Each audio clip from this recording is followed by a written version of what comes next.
कि जमहूरियत लोगों के हाथ में है, जमहूरियत लोगों के लिए बनी है, जमहूरियत में लोगों ने फैसला करना है। आप कौन होते थे रात को हमारा फैसला करने वाले?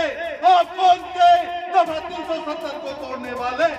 आप कौन थे हमारी रियासत को टुकड़े टुकड़े करने वाले? बुजुर्गों, दोस्तों, आज जनता में फिर वो जोश वलवला है जो करगिल में दिखाया गया है।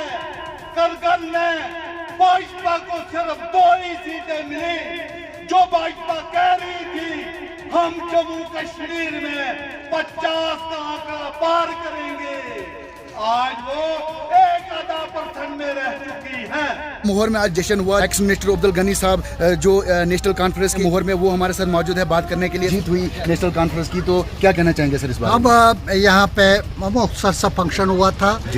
कन्वे करने के लिए मुबारकबाद हमारे जो कारगिल में साथी है नेशनल कॉन्फ्रेंस कांग्रेस और दूसरे इत्तेहादी जमातों के जो हमारे साथी हैं, उनको मुबारकबाद देने के लिए उन्होंने एक लंबी लड़ाई लड़ी कानून के मैदान में। पहले हुकूमत एडमिनिस्ट्रेशन ने कोई ज़ोर ज़बरदस्ती करने की कोशिश की, लेकिन अदालत में केसेस चले और हमें इंसाफ मिला और आज आवाम को वोट डालने का हक मिला गया एक जदोजहद की वजह से। अदरवाइज एडमिनिस्ट्रेशन आसानी से वो हक देने के मूड में नहीं। 370 के बाद पहली बार ये जीत मिली है, तो क्या कहना चाहेंगे सर? क्या 370 वापस आएगा? क्या 370 टूटेगा? क्या कहना चाहेंगे सर इस बार? अदालत आलिया ने बड़े मुतमईन तरीके से केस सुना है, ये वो बेहतर जानते हैं। लेकिन ये है कि हमने कोशिश की है, जो पक्ष हमने रखना था, जो दलाइल हमने रखने थे, जो रियासत का सेंटीमेंट हमने वहाँ पे पहुँचाना था, वो बड़े आराम से हमारे वकला ने वहाँ पर रिप्रेजेंट किया है। एक अच्छा मुकदमा चला है, यकीन नहीं करेंगे। सुप्रीम कोर्ट में आपने सारा मीडिया ने सुना है, रिपोर्ट भी किया है कि अच्छी तरह से वो वहाँ पे चला, मुकदमा चला, ऑनरेबल कोर्ट ने सुना। अब फैसला क्या आता है, लेकिन ये है क्या लगता है जिस तरीके से बीजेपी कहती है इस बार 50 के पार, क्या लगता है? वो हम तो उनको दावत देते हैं। ये हम वो लोग हैं जो आवाम के नतीजे मानने में 1 मिनट भी देर नहीं लगाते। आवाम का नतीजा आया तो हमारे लोग हारे तो हमने कहा जी ओके, बहुत अच्छा, आओ जी संभालो कुर्सी और करो काम। 2002 में डॉक्टर फारूक अब्दुल्ला को सबसे बड़ी जमात के तौर पे सीटें आई थी, उन्होंने हुकूमत ही बनाई। उन्होंने कहा नहीं, ये इस वक्त बिखरा हुआ मैंडेट है, मैं पीछे रहूंगा। लद्दाख में इलेक्शन हुए और एनसी की तरफ से 12 सीटें वहां पे ली गई और कांग्रेस की तरफ से 10 सीटें ली गई। अगर मैं बात करूं कि आज मोहर सब डिवीज़न मोहर की बात अगर हम करेंगे तो सब डिवीज़न मोहर में भी आज जो है एनसी की तरफ से जश्न बनाया जा रहा है। पार्टियों के लोग इसलिए इकट्ठे हुए हैं, हमारे जम्मू कश्मीर के अंदर जमहूरियत को रातों रात खत्म किया गया था और लोगों ने करगिल में उसका पूरा जवाब दिया कि जमहूरियत लोगों के हाथ में है, जमहूरियत लोगों के लिए बनी है, जमहूरियत में लोगों ने फैसला करना है। आप कौन होते थे रात को हमारा फैसला करने वाले? आप कौन थे दफा 370 को तोड़ने वाले? आप कौन थे हमारी रियासत को टुकड़े टुकड़े करने वाले? बुजुर्गों, दोस्तों, आज जनता में फिर वो जोश वलवला है जो करगिल में दिखाया गया है। करगिल में भाजपा को सिर्फ 2 ही सीटें मिली। जो भाजपा कह रही थी हम जम्मू कश्मीर में 50 का आंकड़ा पार करेंगे, आज वो 1% में रह चुकी है। और वो वक्त दूर नहीं जब जम्मू कश्मीर में भाजपा का वो 50 को हटाकर सिर्फ 0 पर पहुंचेगी। देश में जो भाजपा ने नफरत की सियासत खेली है, हमारे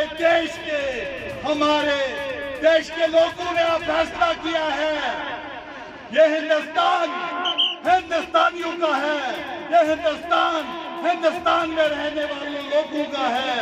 ये इस हिंदुस्तान में चाहे हिंदू है या मुसलमान, सिख है, ईसाई, सब हिंदुस्तानी हैं, सब जमहूरियत को मानते हैं। यह हिंदुस्तान गांधी का हिंदुस्तान है। आजाद हिंदुस्तान जिंदाबाद।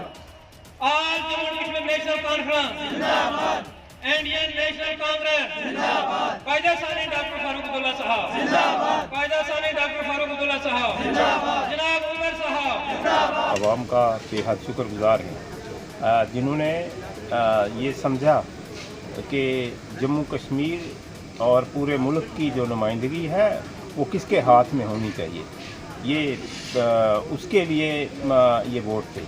और यहाँ पर जो बीजेपी जब वहाँ पर पावर में आई थी, या बीजेपी को इस उम्मीद पर वोट दिए गए थे कि हमें रोज़गार मिलेगा, क्योंकि इन्होंने रोज़गार का वादा किया था।